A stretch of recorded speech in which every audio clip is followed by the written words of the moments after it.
Hi everyone, আসসালামু আলাইকুম। কেমন আছেন সবাই? আশা করি ভালো আছেন। এখনও যারা আমার চ্যানেলটিকে সাবস্ক্রাইব করেননি তারা একটু কষ্ট করে সাবস্ক্রাইব করবেন। এখন চলুন বেশি কথা না বাড়িয়ে গল্পে ফেরা যাক। নূরজাহান বেগম প্রণবের কথা শুনে বুঝলেন ছেলে তার ভালোই রেগেছেন, তাই উনি সত্যিটা না বলে বললেন, কই না তো, কেউ না আসলে এগুলো কে ধরলো, কি করেছে? নতুন যে আম গাছটা লাগিয়েছি ওইটায় না আম ধরেছিল, আমি বড় আমগুলো দেখে কাপড় দিয়ে বেঁধে রেখেছিলাম।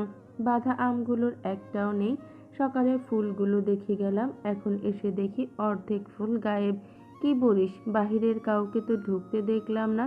তুমি হয়তো দেখোনি, হবে হয়তো।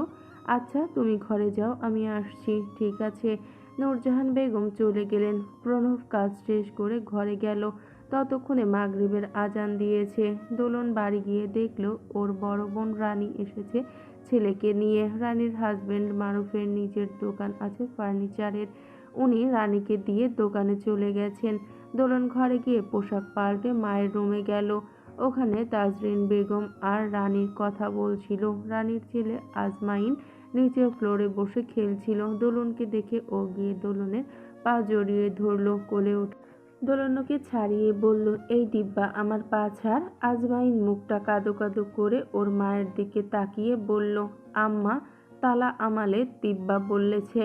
ওর বয়সে 2.5 বছর হবে, এখন স্পষ্ট কথা বলতে পারে না। রানী দোলনের দিকে তাকিয়ে বলল, দোলন কি হচ্ছেটা কি? তোকে না একদিন বলেছি ওর সামনে আজে বাজে কথা না বলতে। ও মা, ডিব্বারে ডিব্বা কমু না? ওই আমার ছেলে কোন দিক থেকে ডিব্বা? কেন দোলন যেই দিক থেকে দেখে ওই দিক থেকে? মেয়েদের এমন কথা কাটাকাটি তাজরিন বেগমের ভালো লাগলো না। উনি দোলনকে ধমকে উঠলেন, দোলন কি হচ্ছেটা কি? এভাবে কথা বলছো কেন? কিভাবে কথা বললাম আবার? কিভাবে সেটা একটু পর বুঝতে পারবি, যখন পিঠে ঝাড়ুটা ভাঙবো। ধুর, যত সব। তুমি ওই ঝাড়ু ভাঙার জন্য শুধু আমাকেই পাও না। এই ডিব্বা, আয় তো, তোর ছত্তর মামা কই গেছে দেখি গিয়ে বলে দোলন আজমাইনকে কোলে তুলে বাহিরে গেল। ওকে যেতে দেখে রানী বলল, এতক্ষণ তুমি এই মেয়ের বিয়ের কথা বলছিলে না? এর অবস্থা দেখেছো তুমি? এর অবস্থা দেখেছি বলেই বলছি। তোর মতো আমি ওকে ঘরে বেঁধে রাখতে পারি না, তাই বলছি। তাছাড়া গ্রামের যা অবস্থা, আমার তো ওকে স্কুলে যেতে দিতেও ভয় হয়। কখন না কি হয়ে যায়, আর গ্রামের মানুষদেরকে বিশ্বাস নেই। কখন না আবার অকথা কুকথা রটিয়ে দেয়। সবই তো বুঝলাম, কিন্তু এই বাচ্চাকে কোন ছেলে বিয়ে করতে রাজি হবে? বিয়ের 2 দিন পরে দেখা যাবে শ্বশুরবাড়ির সবাই পিটিয়ে বাড়ি চলে আসছে। আর তাছাড়া বাবাও রাজি হবে না। তোর বাবাকে আমি রাজি করিয়ে নেব। আর রইল দোলন, বিয়ে হয়ে গেলে এমনিই ঠিক হয়ে যাবে। হলে তো ভালোই, কিন্তু ছেলে পাবে কোথায়? ছেলে তো একটা আছে, তবে আর একটু দেখে নিই, তারপর ভেবে দেখব। রাতে খেতে বসে আসলাম সাহেব প্রণবকে উদ্দেশ্য করে বললেন, উত্তরপাড়ায় একজন ভালো মেয়ে পাওয়া গেছে, নামাজ রোজা করে, পড়াশোনায় ও নাকি ভালো।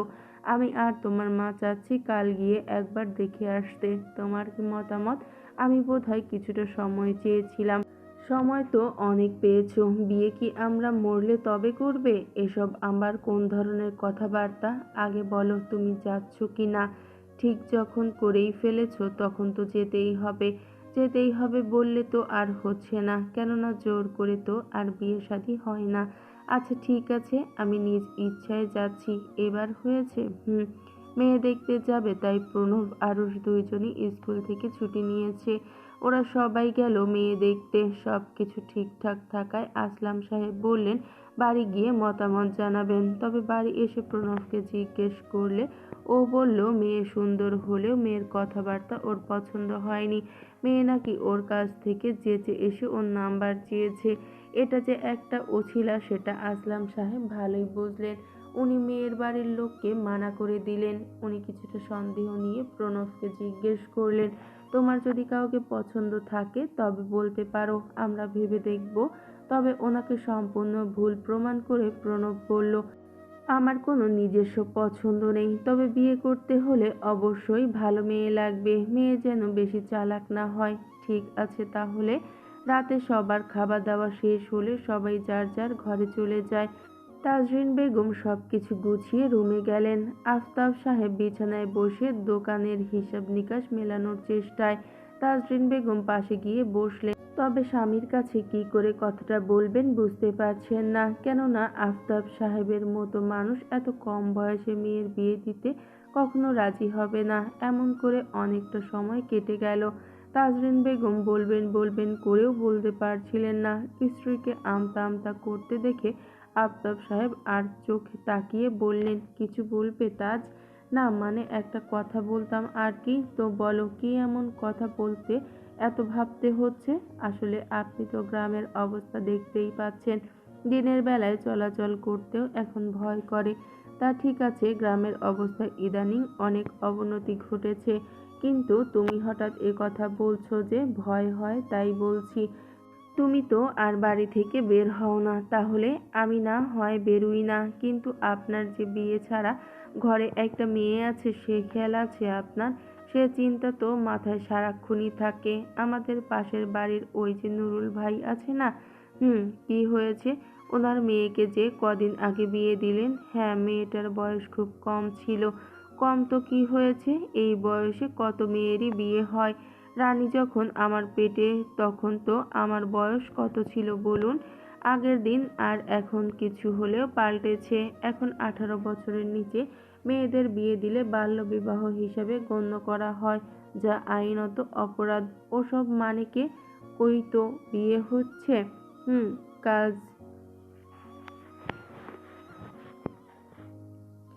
ওসব মানে কেউ কতই তো বিয়ে হচ্ছে। কজনই বা মানে। বলছিলাম যে আমাদের দোলনের চাল চলন তো অত একটা ভালো না। কোনো কিছু করেছে? দেখেন না কেমন উড়নচণ্ডীপনা চাল চলন। ওসব বড় হলে এমনি ঠিক হয়ে যাবে। বড়টা কি কম হয়েছে শুনি?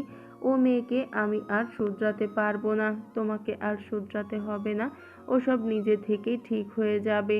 দেখেন, আমি এক কথা বলতে পারবো না। আমি মেয়েকে বিয়ে দিব, এটাই আমার শেষ কথা। যার আমানত সে শুধরে নিবে। মানে কি, ওর বিয়ের বয়স হয়েছে? কেন, ওর কি এখনো নাক টিপলে দুধ বেরোয় নাকি?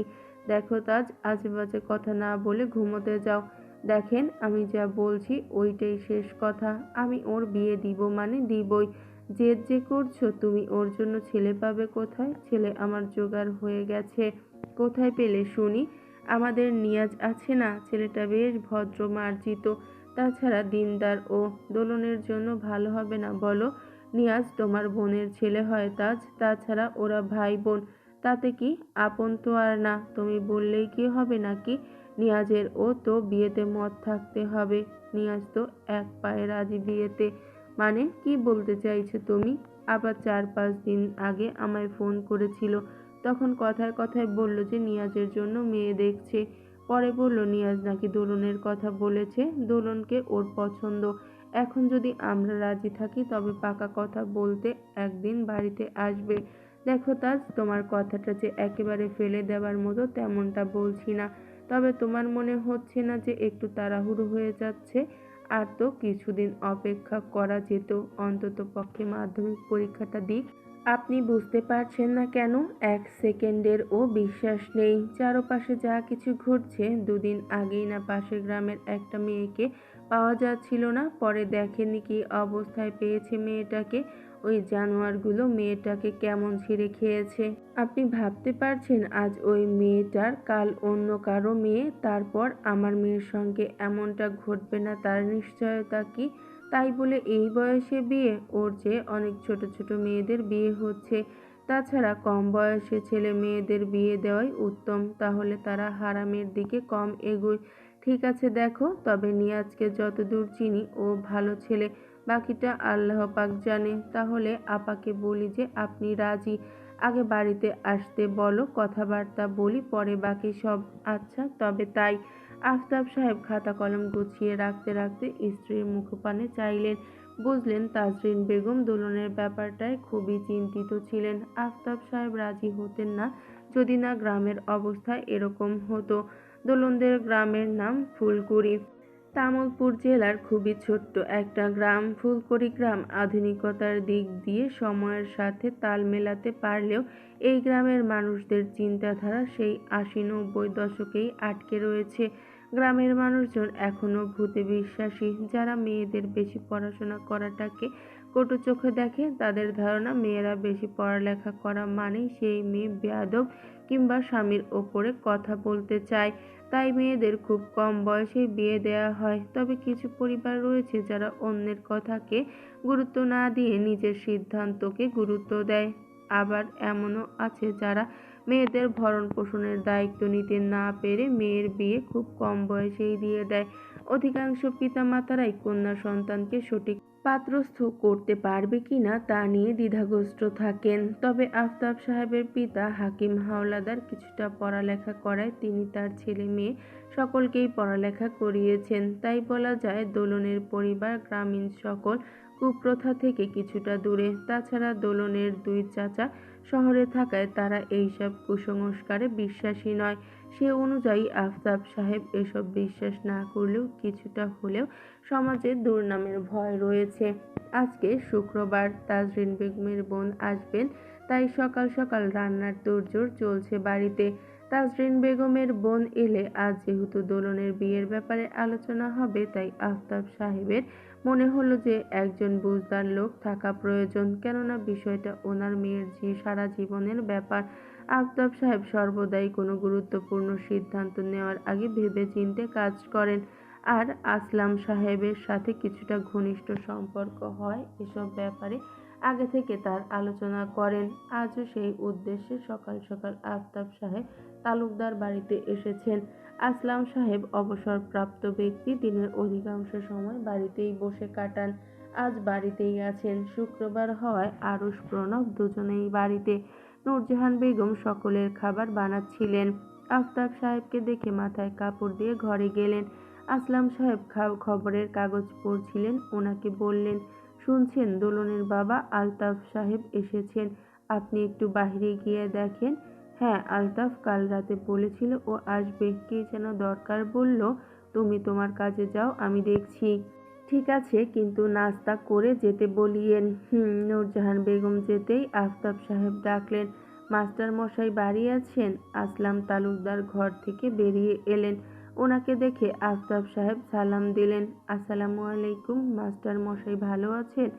আলহামদুলিল্লাহ, আল্লাহ তাআলার রহমতে ভালো আছি ভাই। তা চলো ঘরে বসো, কথা বলা যাক। হ্যাঁ চলুন।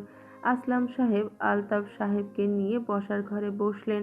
নূরজাহান বেগম আরুষকে দিয়ে চা নাস্তা পাঠালেন। কথা বলার এক পর্যায়ে আলতাফ সাহেব সব কিছু খুলে বললেন। আসলাম সাহেব সব কিছু শুনে বললেন, মেয়ে যখন বড় হয়েছে, বিয়ে তো দিতেই হবে, আর সেটা চেনা জানার মধ্যে হলে তো ভালোই। তারপরেও সব কিছু একটু ভেবেচিন্তে নেওয়া উচিত। তা ঠিক বলেছ। আপনি যদি দুপুরের দিকে একটু আমাদের ওখানে যেতেন ভালো হতো। আচ্ছা দেখি, যাব না হয়। এ কথাই রইল তাহলে, গেলাম, ভালো থাকবেন। আচ্ছা। দুপুর 1টা বাজে। তখন আসলাম সাহেব তৈরি হচ্ছিলেন দোলনদের বাড়ি যাওয়ার উদ্দেশ্যে। নূরজাহান বেগম গোসল করে এসে তাকে তৈরি হতে দেখে জিজ্ঞেস করলেন, কোথাও যাচ্ছ নাকি? দুপুরের খাবার খাবে না? আফতাব সাহেব, বাড়ি যেতাম একটু। এই দুপুরবেলা কোনো বিপদ আপদ হলো নাকি আবার? তেমন কিছু নয়, দরকারি কাজ আছে একটা, এসে বলবো, এখন গেলাম, বলে আসলাম তালুকদার বেরিয়ে গেলেন। তাজরিন বেগমের বোনের বাড়ি থেকে এসেছে মোট 6 জন। দোলনের খালা সালেহা খাতুনের 2 ছেলে 1 মেয়ে। বড় ছেলে নিয়াজ শিকদার, নিয়াজের ছোট ওর ভাই অনুরূপ শিকদার, আর ছোট বোন নীলাশা শিকদার। নিয়াজের বাবা ইলিয়াস শিকদার, পেশায় উনি একজন শিক্ষক, একটি সরকারি স্কুলের সহকারী শিক্ষক। নিয়াজ কাঁচামালের ব্যবসা করে। দুপুরে সবাই খাওয়া দাওয়া শেষ করে বসার ঘরে বসলেন দোলনের বিয়ের ব্যাপারে আলোচনা করতে। তাজরিন বেগম সালেহা খাতুনের শাশুড়ি খাইরুন বেগমকে পছন্দ হয়নি তেমন। এতটা বৃদ্ধা এসেছেন হতে প্রায় সকল জিনিস নিয়ে খোঁচাখুচি করে যাচ্ছেন, কিছু একটা খুঁত ধরছেন। সালেহা খাতুন অবশ্য বলেছেন যে ওনার শাশুড়ি তার বড় মেয়ের নাতনিকে নাতবউ করতে চেয়েছিলেন, কিন্তু ইলিয়াস শিকদার রাজি না থাকায় তিনি ছেলে এবং ছেলের বউ দুজনের ওপরই নারাজ। তাই এখন এ বাড়ি এসে উনি এরকম ব্যবহার করছেন। সকল কথাবার্তা শেষ হলে আসলাম তালুকদার দোলনের বাবার সঙ্গে আলাদা কথা বলতে চাইলেন। তারা সময় নিয়ে বাহিরে গেলেন। তখন দুপুর 2টা একটু বেশি বেজে গেছে। দোলন কোথা থেকে যেন দৌড়ে এলো, এসে তুহিনকে ডাকলো জোরে জোরে। মূলত দোলন এতক্ষণ ঘরে ছিল না। তাজরিন বেগম বড়দের কথার মধ্যে যাতে না থাকে তাই ওকে বলেছিল যেন বাহিরে কোথাও যায়। তাই দোলনও সুযোগে সদ্ব্যবহার করতে এতক্ষণ এ পাড়া ও পাড়া ঘুরে এখন বাড়ি আসার সময় ওর চোখে পড়েছে ওদের পুকুর পাড়ে একটা মাছ। সেটা ও ধরার জন্য এখন তুহিনকে ডাকছে। সত্তর, ও সত্তর, কই গেলি তুই? বসার ঘরের সবাই আচমকা চেঁচানোতে দরজায় তাকালো। তাজরিন বেগম সকলের সঙ্গে কথা বলছিলেন।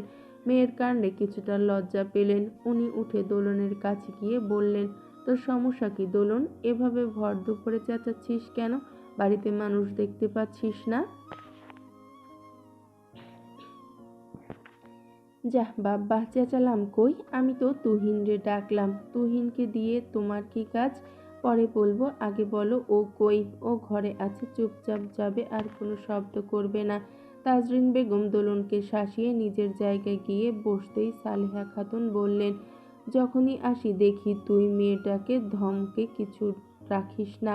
বাচ্চা মানুষ একটু একটু দুষ্টুমি তো করবেই, এতে এত ধমকানোর কি আছে? মেয়ে মানুষ আপা, এভাবে ছেড়ে দিলে হয় বলো? তাজরিন বেগম কিছুটা অসহায় কণ্ঠে বলল কথাটা। ওনাদের পুনরায় কথা বলার মাঝেই দোলন আর তুহিনকে বেরিয়ে আসতে দেখে নিয়াজের ছোট বোন নীলাশা চেঁচিয়ে উঠল, দোলন আপু, তুমি বড়শি নিয়ে কই যাও? ওর কথা শুনে বড়রা সকলে ওদের দিকে তাকালো। তুহিন কিছু বলতে যাবে তার আগেই দোলন বলে উঠল, পুকুরে মাছ ধরতে যাব। আশা, তুই যাবি?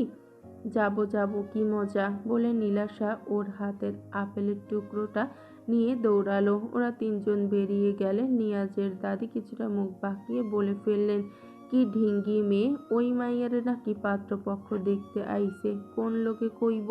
মাইয়া মানুষ এই ভর দুপুরে মাছ ধরতে, মানুষ শুনলে কি কইব? বুঝি না বাপু। তা বউ হনো, মাইয়া পরে বাড়ি দেওয়ার আগে মাইয়াডারে আদব কায়দা শিখাইবা না?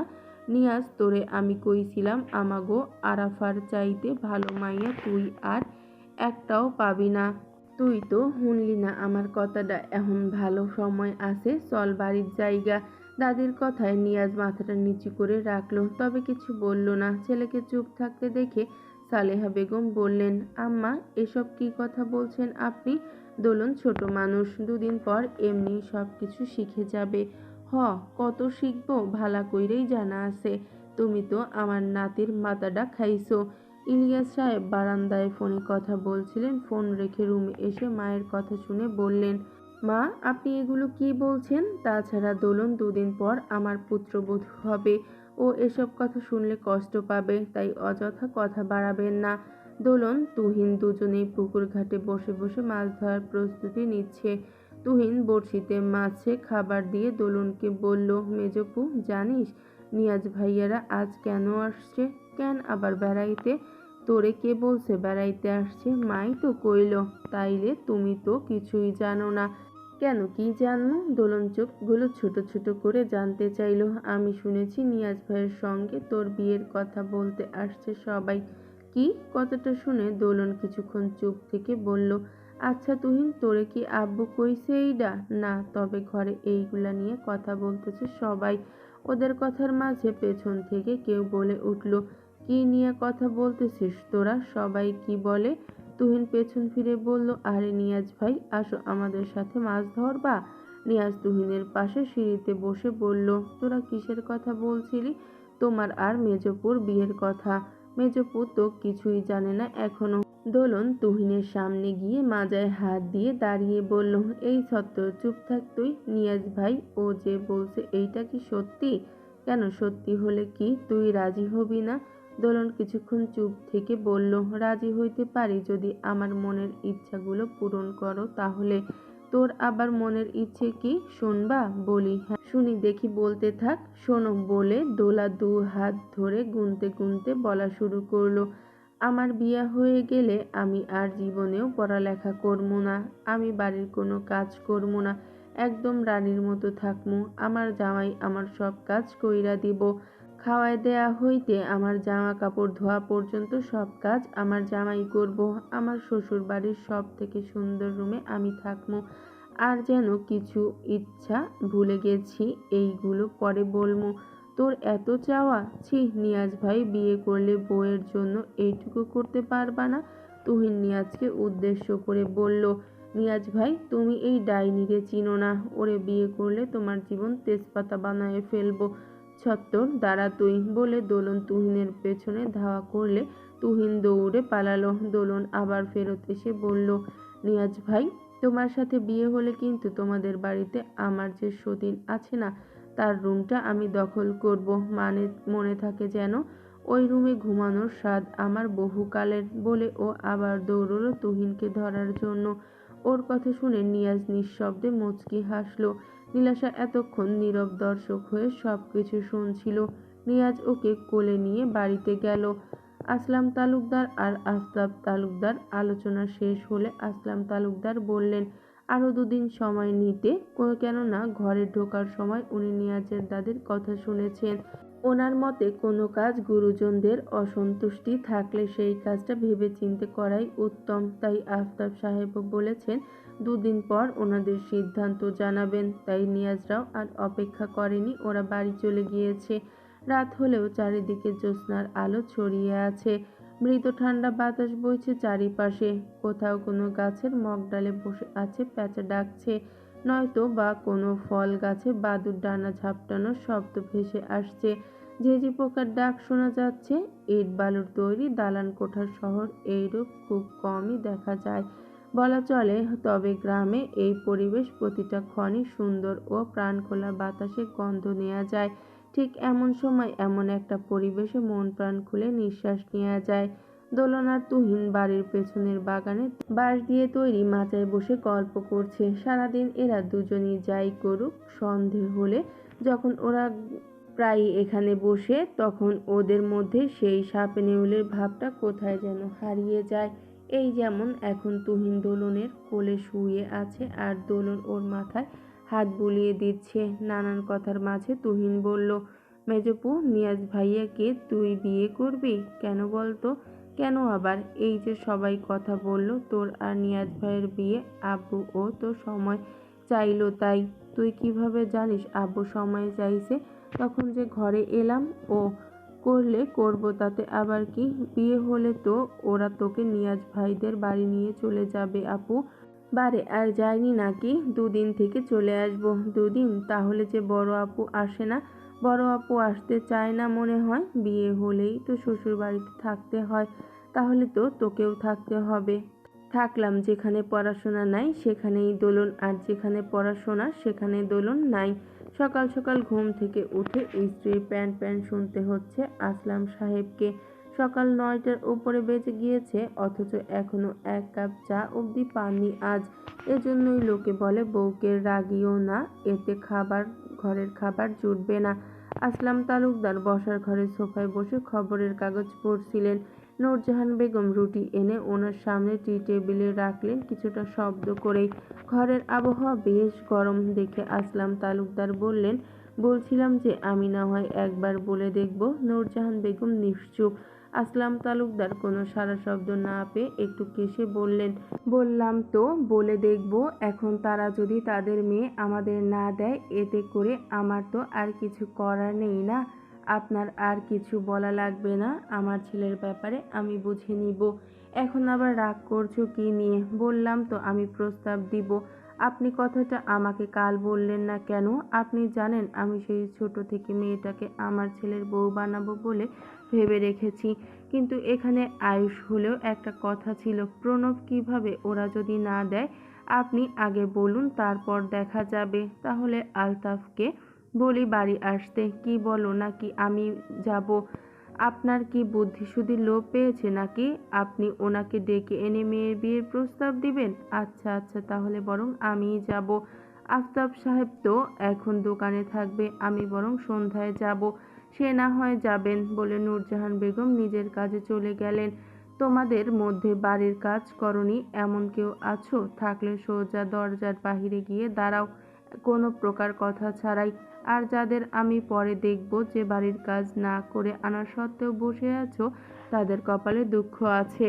3 ভাগের 2 ভাগ ছাত্রছাত্রী আজ বাড়ির কাজ করেছে। তবে আজ ভিন্ন বিষয় হলো দোলনও আজ বাড়ির কাজ করেছে, যেটা দেখে প্রণব বেশ অবাক হলেও ওর মনে হলো আজ সূর্য পশ্চিম দিকে উঠেছে। তবে যতটা না অবাক হয়েছে খাতা দেখে, ততটাই নিরাশ হতে হয়েছে। অভাগার কাছে যেমন কিছু চাইতে নেই, তেমনি দোলনের কাছেও পড়ালেখা নিয়ে কোনো চাওয়া রাখতে নেই। প্রণব হতাশার নিঃশ্বাস ফেলে বলল, এর চাইতে বাড়ির কাজ না করে বাহিরে দাঁড়িয়ে থাকাটাই তোর জন্য উত্তম। কেন স্যার, কি হয়েছে? যা লিখেছিস তা নিজে পড়েছিস? আমি তো লিখিনি বলেই দোলন মুখে হাত চাপড়ে ধরল। মানে তাহলে কে লিখেছে? আমিই লিখেছি। আবার কে লিখবে? দোলন, সত্যি করে বল, কার লেখা এগুলো? আসলে তুহিনকে 2টো চকলেট দিয়েছি, তাই ও আর কি। যাও বাহিরে যাও, এক্ষুনি বের হও আমার ক্লাস থেকে। দোলন মুখটা ভোঁতা করে বেরিয়ে এলো। যেতে যেতে প্রণবকে গালি দিতেও ভুলল না। শালা প্যাঁচামুখো, তোর বউ আমার চেয়েও মূর্খ হবে দেখিনিস। বলেই ওর সামনের চুলগুলো ফু দিয়ে ওড়ালো। প্রণব ওকে গালি দিতে শুনে মনে মনে বিড়বিড়ালো, বেয়াদব একটা। আরুষ ওর ক্লাস শেষ করে 3 তলায় যাওয়ার সময় দেখলো কিছু ছাত্রছাত্রীদের মাঝে দোলন ও কান ধরে দাঁড়িয়ে আছে। ও দোলনের সামনে গিয়ে জিজ্ঞাসা করলো, কিরে আজও পড়া হয়নি না? দোলন মুখটা বাঁকিয়ে বলল, আমি সব সময় পড়াপড়ি করেই আসি।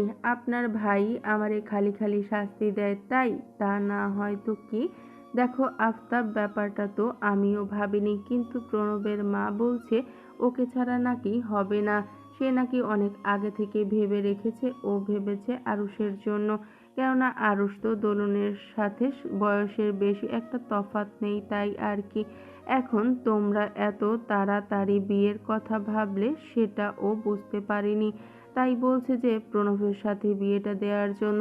এখন এটা তোমাদের ব্যাপার স্যাপার, তোমাদের মেয়ে, তোমরা দিবে কি দিবে না সেটা তোমার ব্যাপার। কিন্তু মাস্টার মশাই, প্রণবের মতামতেরও তো একটা ব্যাপার আছে। ও বলে দিয়েছে আমরা যা চাইবো তাই হবে। দোলন মায়ের সঙ্গে কথা বলে নিও না হয়, তাই তো বললেই তবে একটু ভেবে বলবে। একদিন আগে আসলাম তালুকদার দোলনদের বাড়ি থেকে বেরিয়ে দোকানে চলে গেল চা খেতে। বাড়ি যেতে যেতে মাগরিবের পর হলো। রাতে খাবার খেতে বসে নূরজাহান বেগম জিজ্ঞাসা করলেন, দোলনদের বাড়িতে কেন গেলেন বললেন না তো? আফতাবের যে বড় শালিকা আছে না? হ্যাঁ, কি হয়েছে? তার ছেলের জন্য দোলনের বিয়ে চাইছে, তাই আফতাব বলল আর কি আমি যেন থাকি। আর আপনি কি বলে এসেছেন? কি বলবো, নিজেদের মধ্যে চেনা জানা আছে, ভালো হবে। বলেছি ভেবে চিনতে নিতে, তবে দিলে ভালো, মেয়ে আদরে রাখবে। এটা কোনো কথা? আপনাকে যে যাওয়ার সময় বললাম কেন যান, আপনি তো বললেন না। এখন যা করার আপনিই করবেন, আমি জানি না বলে নূরজাহান বেগম চলে গেলেন। টেবিলে বসে থাকা 3 বাপ ছেলে কিছুই বুঝলো না। আসলাম তালুকদার খাওয়া শেষ করে ঘরে গিয়ে স্ত্রীকে জিজ্ঞেস করলেন এমন করার কারণ কি। তিনি জানালেন দোলনকে সে আরুষের বউ বানাবে বলে ভেবে রেখেছেন। এখন নাকি আসলাম তালুকদারের জন্য সব নষ্ট হয়ে গেছে, তাই যে করেই হোক দোলনকে যেন ওনার পুত্রবধূ করে আনে। যেহেতু প্রণব বড়, তাই বড় ভাইকে রেখে তো আর ছোট ভাইকে বিয়ে দেয়া যায় না, তাই ওনার কথা একজনের জন্য আনলেই হলো। মোট কথা দোলন ওনার ছেলের বউ হয়ে আসলেই হবে, না হলে উনি বাড়ি ছেড়ে চলে যাবেন। তাই আসলাম তালুকদার আবার আলতাফ সাহেবের কাছে প্রস্তাব নিয়ে গেলেন। এখন মোট কথা তারা রাজি হলেই হয়। এমনিতেই প্রথমে আসলাম তালুকদার রাজি ছিলেন না, যদি আফতাব সাহেব ভুল বোঝেন। আফতাব সাহেব তাজরিন বেগমকে সব খুলে বললেন। তাজরিন বেগম সব কিছু শুনে বললেন, তাহলে আপাদের কি বলবো? তারা যদি ভুল বোঝে সে না হয় পরে দেখা যাবে, বুঝিয়ে বলবো। না হয় এখন বলো, প্রণবকে তোমার কেমন লাগে? কি যে বলেন, ওর মতো ছেলে হয়? নামাজ রোজা সব দিকেই মাশাআল্লাহ, ছেলে ভালো। তাহলে তো আর কোনো কথাই থাকে না। কিন্তু আপাদের কি বলবো? যা সত্যি তাই বলবে। প্রণব, আমরা আজ এক জায়গায় পাত্রী দেখতে যাব, বিকেলে স্কুল থেকে দ্রুত এসো। প্রণব আজ দুপুরে খাবার স্কুলে না নেয়ায় বাড়ি এসেছিল খেতে, সাথে আরুষও এসেছে। খেতে খেতে হঠাৎ বাবার কথা শুনে বলল, বুঝলাম না, এত দেখাদেখির কি আছে? আমরা কি বাজারের কোনো গরু ছাগল কিনতে যাচ্ছি? যে সবাই মিলে দেখে শুনে কিনতে হবে, একজন গেলেই হলো। আবার আমাকে টানছো কেন? তোমার বিয়ে মেয়ে কি আমরা দেখবো? তাছাড়া দেখা দেখি আবার কি? তোমার ছোট ফুপি কেমন তুমি তো জানোই, তাকে মেয়ের বাড়ির ঘর দেখিয়ে আনবো, এইটুকুই শেষ। বিয়ে এই মেয়ের সঙ্গেই হবে ইনশাআল্লাহ। তুমি এত শিওরের সাথে কিভাবে বলছো? মেয়ে পছন্দ হয়েছে আমার, তাই। আর তোমার মায়েরও। এখন যদি তুমি রাজি না হও তবে সেটা ভিন্ন ব্যাপার। আমি যা বলার আগেই বলে দিয়েছি, এখন আর কি বলবো? তাহলে আর কি, বিকেলে যাব আর তোমার ফুপি বিকেলে আসবে। আচ্ছা। বিকেল 5টা বাজে বরাবর। প্রণব সবে স্কুল থেকে ফিরল। ওর ছোট ফুপু রুবাইয়া তাসনিম এসেছে 1 ঘন্টা হবে। সাথে তার একমাত্র মেয়ে জিনিয়াকে নিয়ে এসেছে। জিনিয়া এবার অনার্স প্রথম বর্ষের শিক্ষার্থী। আফতাব সাহেব কাল রাতে আসলাম তালুকদারকে ফোন করে জানিয়েছে তাদের বিয়েতে কোনো আপত্তি নেই। প্রণবরা মাগরিবের সালাত আদায় করে তারপর বেরুলো দোলনদের বাড়ির উদ্দেশ্যে। দোলন এই ব্যাপারে কিছু জানে না, শুধু এটুকু জানে যে বাড়িতে কোথাকার যেন অতিথি আসছে। মেয়ের বিয়ের কথা পাকা আজই সেরে ফেলবেন বলে জানিয়েছেন আসলাম তালুকদার, তাই আজ আসা। যেহেতু মেয়ের পাকা কথা, তাই তাজরিন বেগম মোটামুটি ভালোই আয়োজন করেছেন। নাস্তা হতে শুরু করে রাতের খাবার সকল কিছুরই তৈরি করেছেন তিনি, অর্থাৎ একটি বাঙালি মুসলিম কাবিনের যেরূপ আয়োজন হয় সেরকমই ছোটখাটো একটা আয়োজন বলা চলে। সবাই বাড়ি থেকে বেরুলে আসলাম তালুকদার হাঁটা শুরু করলেন। আরুষ বলল, বাবা, রিক্সা অটো কিছু না, এই সন্ধ্যায় মা আর ফুপিকে নিয়ে হেঁটে যাবা? আর বললে না তো, কোথায় নিয়ে যাচ্ছ আমাদের মেয়ে দেখাতে? প্রণব নিজেও একই প্রশ্ন করল। আসলাম তালুকদার বিরক্ত হয়ে বললেন, তোমরা দুজন চুপ করলে আমার পেছন পেছনে আসো, গেলেই বুঝতে পারবা কোথায় যাচ্ছি। কেউ আর কোনো কথা বলল না। তবে রুবাইয়া বেগম মেয়ে জিনিয়া বিরক্ত হয়ে আরুষকে বলল, মামু কোথায় নিয়ে যাচ্ছে বলো তো? আমার কিন্তু হাঁটতে বিরক্ত লাগছে। চুপচাপ হাঁট, না হলে রেগে যাবে এক্ষুনি। ওরা যখন দোলনদের বাড়ির সামনে দাঁড়ালো তখন প্রণব বলল, এখানে এলাম কি জন্য? আমরা না মেয়ে দেখতে যাচ্ছি? নূরজাহান বেগম ছেলেকে বললেন, ভেতরে ঢোক, তারপর বুঝতে পারবে। বাহির থেকে তোমরা কি করে বুঝবা? সবাই বাড়ির ভেতরে গেলে আফতাব হোসেন তাদের শরবত নাস্তা সবকিছু দিলেন। তাজরিন বেগম সামনে এলেন না পুরুষ মানুষ থাকায়। প্রণবের ফুফু বললেন, মেয়েকে দেখাবেন না নাকি নাস্তা খাইয়ে বিদায় করে দিতে চাইছেন? আফতাব হোসেন বললেন, তা তো অবশ্যই দেখবেন। রানীকে বিকেলে ফোন করে আনানো হয়েছে, ওর ছেলেও সাথে এসেছে, তবে ওর হাজবেন্ড মারুফ আসেনি। সন্ধ্যার পর যখন দোলনকে তৈরি করে রানী এলো, দোলন সেই তখন থেকেই রানীর মাথা খেয়ে ফেলছে। কেন তৈরি হবে, কি জন্য হবে, শাড়ি কেন পরতে হবে? যেমন ও দেখছে প্রণবদের আসতে, তাই বলছে ওনাদের জন্য এত আয়োজন করেছে, নাকি আরো কেউ আসবে? যেই না রানী বলল যে আর কেউ আসবে না, তখন থেকে বলা শুরু করেছে, তাহলে ওদের জন্য কেন এত আয়োজন? ওরা কি নতুন না? হ্যান ত্যান বলে চলে। রানীর এই মুহূর্তে এক প্রকার পাগল পাগল লাগছে। বহু কষ্টে বুঝিয়ে সুঝিয়ে ওদের সামনে নিয়ে এসে চুপটি করে বসে থাকে। তবে দোলন তো দোলনই। নূরজাহান বেগমকে দেখেই শাড়ি সহ দৌড়ে গিয়ে তার পাশে বসলো।